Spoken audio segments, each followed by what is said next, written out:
Well, sabotaging U.S. elections and eating children aren't Russia's only foreign policy goals. They're also firmly committed to fighting ISIS, which they're doing. And now it appears possible that Russian forces may have killed the head of ISIS, Abu Bakr al-Baghdadi. A Syrian human rights group announced today it has, quote, confirmed information pointing toward the death of Baghdadi. Whether or not it's true, it's interesting. It could be a big victory in the war on terror. So why aren't more in the U.S. more excited about it? And should we be willing to work with Russia against Islamic extremism? Ralph Peters is a retired U.S. Army Lieutenant Colonel, and he joins us tonight. Colonel, thanks a lot for coming on. Hey, glad to speak with you, Tucker. And for the record, yes, maybe your friends take money from foreign governments. I don't, and my friends don't. I hope they don't. It's appalling how much of that happens. And it's appalling how much of our policy is influenced by foreign governments. And you may see that at work now. The Saudis are dead set, of course, against Iran, and they have every reason to be. But I'm hearing a lot of people in Washington, and the Gulf states all feel the same way, a lot of people in Washington say all of a sudden, well, maybe, you know, defeating ISIS isn't such a victory. We've all been focused on defeating the Sunni terror threat embodied by ISIS, and now as we're moving toward achieving that, all of a sudden Iran is the real problem. Why shouldn't we take a moment to celebrate the potential death of Baghdadi? Well, indeed we should. But I would not jump to the conclusion that the Russians killed him. They actually walked back their claim that they killed him. And if you look at the timelines, the odds are pretty good that if he's dead, and let's hope he is dead, he was killed by a coalition-backed aircraft, because the Russians have not been seriously fighting ISIS. The Russians in Syria have been bombing hospitals, clinics, refugee columns, schools, and oh, by the way, they've been bombing the people we've been supporting, the anti-Assad opposition. Whereas they have been letting us take care of ISIS, and we've done a good job. Well, I mean, Russians are certainly brutal, and so I have no trouble believing anything that you just said. But you want an alliance with them? I don't know why we wouldn't. And it's confusing to me why, when you have a power like Russia, which obviously has interests that diverge from ours, but has some that align, here, they've lost a lot of people to Sunni terrorism. Why wouldn't we cheer them on in their effort to stamp it out? Well, certainly we would, but we can't have an anti-terror alliance with terrorists, which is what the Russians are. They're not Islamist terrorists, and they hate the United States of America. Again, bombing hospitals, clinics, schools. But how about, you know, murdering dissidents and journalists at home and abroad? Yeah, they're bad. You know, we have nothing in common with the Russians. Why don't More or less than we do with the Saudis, our allies. Well, the Saudis, I have no brook for the Saudis whatsoever. Really, because they're our main allies in this. They're not my main ally. And, you know, I was warning about the Saudis decades ago, and you can read what I wrote about them. And the problem with Iran is that Iran is now, we've alienated just about everybody. We've blown it right and left in the Middle East. And now you've got Iran building an empire that will stretch from western Afghanistan to the Mediterranean. We've been doing a great job fighting ISIS. We've got the Iraqis, the Kurds, especially moving in the right direction. But when ISIS is defeated, and it will be defeated and crushed, the caliphate essentially is no more.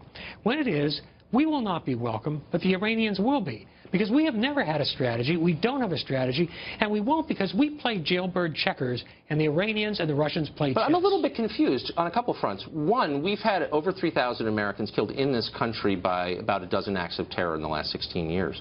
None of them committed by Shiites. None of them. Yeah, all of them by Sunni extremists. So we actually don't face any domestic threat from Iran. We do face a massive threat from Sunni terrorists supported by Saudi Arabia and all these countries we say are our friends. A. B, if we're so afraid of Iran, then why did we kill Saddam Hussein, thereby empowering Iran? Because we were stupid.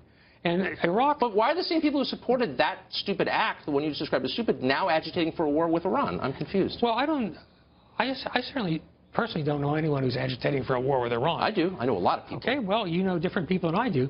I know people that think that we have to eventually stand up to the Iranians, thanks to President Obama's outright cowardice and the shameful treatment of our sailors, for which John Kerry thanked the Iranians when they're captured. But, you know, the Middle East is a very, very complex world. And we refused to think clearly about it and honestly about it, just as you pointed out. No Americans have been killed in the United States by Shia terrorists, Sunni terrorists. And yet, our president just went to Saudi Arabia and praised the Saudis to the skies. Our president seems determined to do any deal he can with the Russians, and the Russians hate, Vladimir Putin hates us. He is malevolent, and he is as close to pure evil as I can find. He's also brilliant. And so I don't understand why any American would want an alliance with Russia, we should be strengthening our alliances with democracies. Instead of trashing NATO, we should be building it up much more strongly. Why attack Australia? Why attack Canada? For God's sakes, I think it's you about make a fair Western point. civilization. It's just hard to see why, and I'm not vouching for Putin's character, which he seems like a shady guy, a strong man for sure, wouldn't want to live there. He's a killer. Hard to see why he's a threat to us. And how many wars can we fight at once? How many people can we be in opposition to at once? Why not just accept that people who are bad people share our interests and side with them? You sound like Charles Lindbergh in 1938 saying, Hitler hasn't attacked us. I beg your pardon? Slow down. Hey, slow down, Colonel. I'm not in any way. You cannot compare me to someone who would make apologies for Hitler.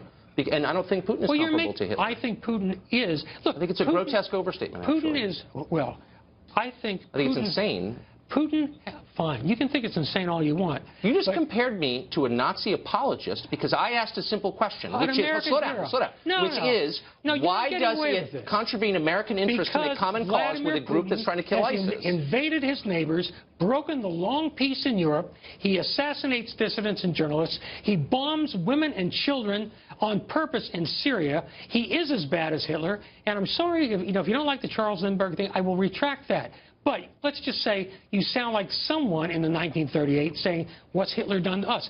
Putin is the equivalent of Hitler. I would hate to go back and read your columns assuring America that taking out Saddam Hussein will make the region calmer, more peaceful, and America safer, when in fact it has done exactly the opposite, and it has empowered Russia and Iran, the two countries you say you fear most.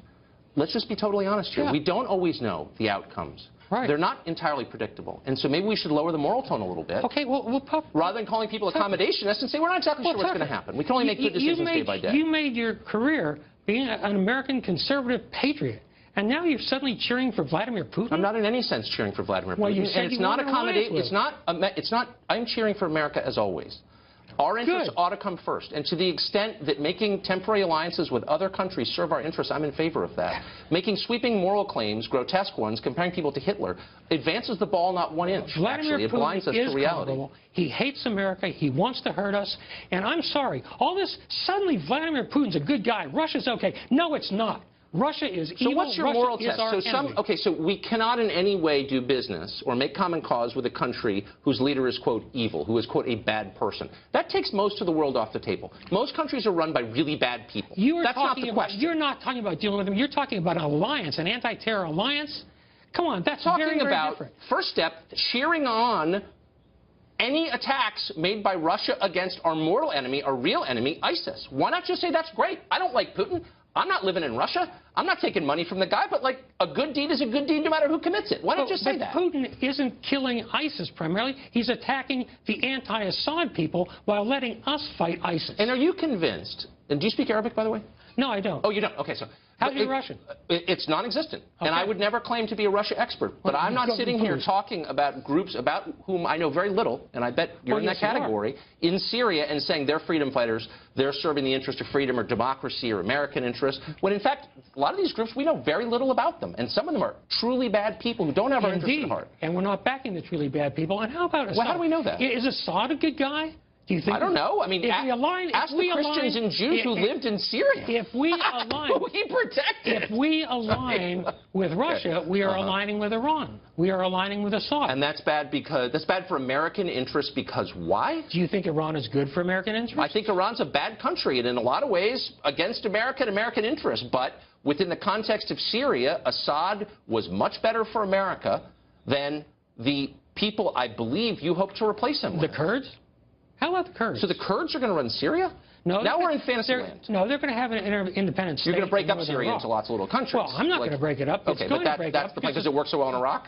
Yeah. Well, it hasn't broken up yet. And the problem with Iraq was in 2003 when we had the chance, we didn't break it up.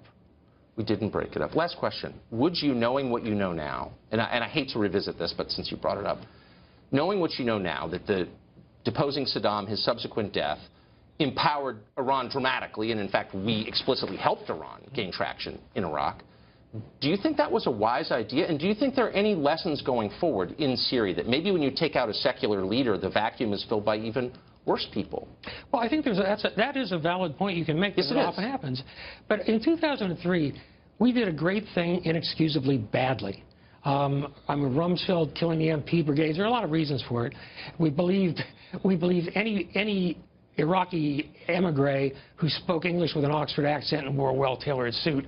I mean, again, our intentions were great, but if I had it to do over again, no, I would not get rid of Saddam Hussein because we hadn't thought it through.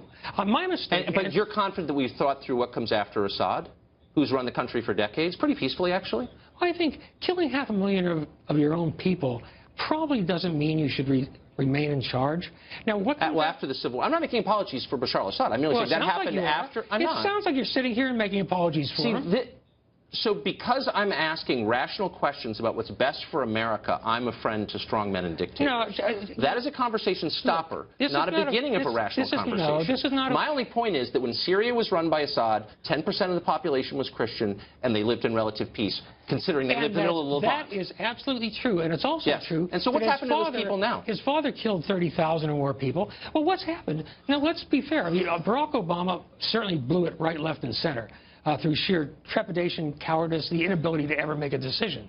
But we are where we are, with 500,000, or perhaps more by now, Syrians dead, primarily killed by the Assad regime, the Iranians, Hezbollah, and now the Russians. And yet you want us to align with the Russians, with Iran, with Assad. I want us to act in America's interest and stop making shallow, sweeping moral claims about countries we don't fully understand and then hope everything will be fine in the end, because I just saw that happen, and it didn't work. You're doing that with Russia. I am not doing it now. With Russia, I'm merely saying that if a country we don't like takes active steps to kill people who are a threat to us, I'm going to pause and applaud. I'm not going to stand back and compare their leader to Hitler because it makes me feel virtuous. That's what I'm saying. But the fault in your logic is that Assad, the Iranians, the Russians are killing the anti-Assad forces. I'm sure, but you haven't explained why I, as an American, should be terrified by Iran or Assad. And I think American leaders should act in the interest of their own country primarily. That's the number one job they have, and they're not doing it. You couldn't answer me on Putin,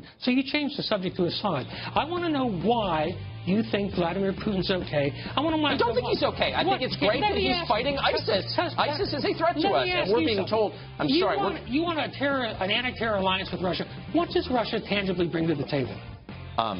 Bombs that kill ISIS. That's my view. Unfortunately, we're out of time. We have gone long. Colonel Peters, thank you for joining us. It was a spirited conversation.